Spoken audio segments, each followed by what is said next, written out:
What's going on, guys? Cool Let's City Chronicles back here with another video, and today I'm going to be discussing a trade that makes too much sense to not even happen. And I've already discussed this trade in the past, but really it's come down to the point where it's gonna happen. It just has to happen, and there's really no reason for it not to happen because Kyrie Irving, he is not going to get that vaccine, and basically as long as he doesn't get that vaccine, he will basically never be a full-time part of the Brooklyn Nets. So basically, they have no use for him.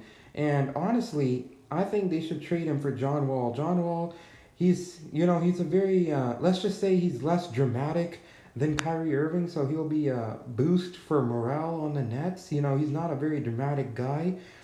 He mutually agreed with the Rockets to sit.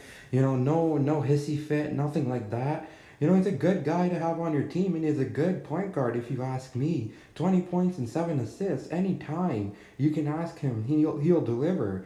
And overall, I think the Nets right now they're doing fine, but in the playoffs they're going to need a good point guard to go against teams like the Milwaukee Bucks, the Miami Heat. They're going to need a good point guard. And the thing about John Wall is not only does he facilitate, but he can also play really, really good defense. And I can't say the same for Kyrie.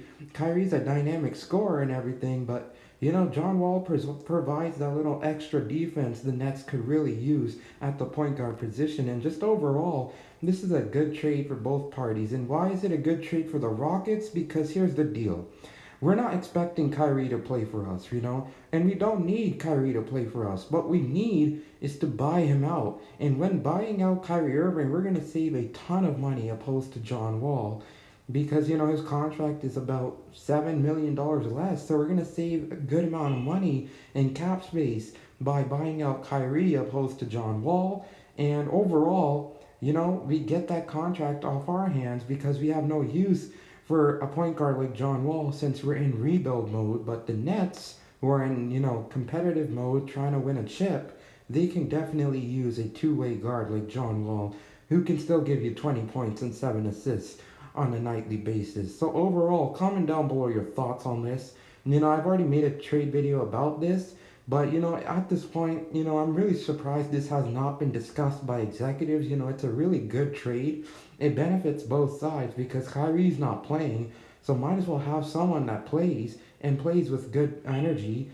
So overall, comment down below your thoughts, like if you enjoyed the video, and subscribe for more.